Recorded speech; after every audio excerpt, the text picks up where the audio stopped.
Assalamualaikum warahmatullahi wabarakatuh. Selamat pagi teman-teman Rudat FM. Berjumpa kembali dengan Rudat FM. Kali ini di kota Jakarta, di sekitar kawasan transit Duku Atas Jakarta. Ada plaza hasil konversi ya. Jalanan di Jalan Blora, teman-teman. Ini penampakan suasana pagi ya. Ramai sekali aktivitas dari ojek online menurunkan dan menaikkan penumpang di kawasan transit Duku Atas. Ini ke arah utara juga. Jadi kalau melihat dari full traffic di sekitar ini teman-teman dengan ojek online ya teman-teman, terutama yang roda 2, terbayang ya bahwa lapangan kerja menjadi tantangan bagi pemerintah, terutama pemerintahan sekarang ya yang baru selesai dari Pilpres 2024. Bagaimana menyediakan lapangan kerja dari janji 19 juta lapangan kerja, namun sepertinya justru kabar buruk menghampiri Indonesia di kuartal pertama 2025 ini, Januari hingga Maret ya. Kinerja ekonomi Indonesia justru melorot dan tidak baik-baik saja. Banyak penyumbangnya ya teman-teman, terutama industri manufaktur, industri jasa, kemudian retail yang melorot ya kinerja ekonominya, sehingga menyebabkan kue ekonomi Indonesia justru mengecil, bukannya membesar ya teman-teman. Pertumbuhannya ada tapi mengecil teman-teman, kurang lebih begitu ya. Jadi kue ekonomi yang harusnya menjadi penyumbang untuk penciptaan lapangan kerja justru tidak tumbuh secara optimal ya, dari target 8% atau mungkin secara tahunan 5,2 atau 5,7 yang dicanangkan oleh pemerintahan Prabowo Gibran.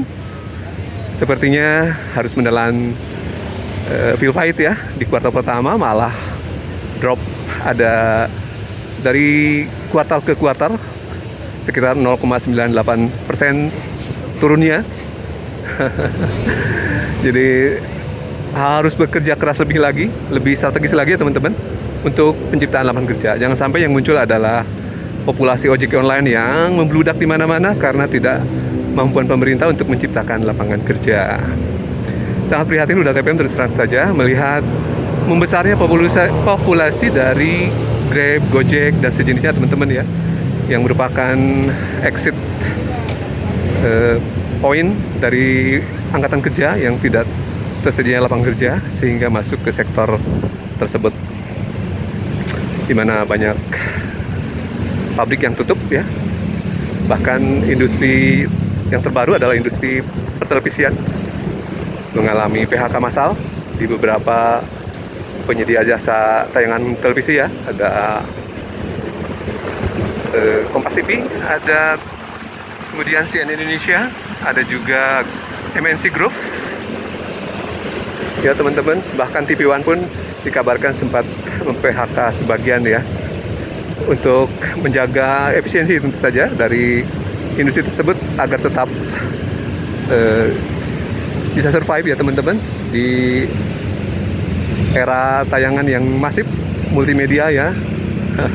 Sehingga televisi pun harus memangkas jumlah karyawan agar tetap sehat secara finansial.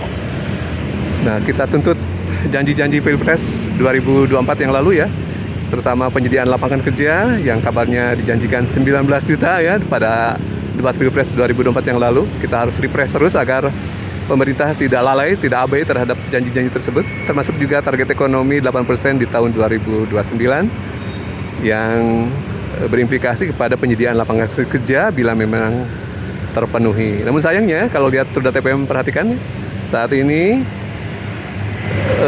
populasi angkatan kerja yang sehat-sehat justru masuk ke ojek daring ya, baik yang roda 2 maupun roda 4, sebagai konsekuensi dari tidak tersedianya lapangan kerja usia produktif atau angkatan kerja ya teman-teman. Cukup prihatin Rudat FM.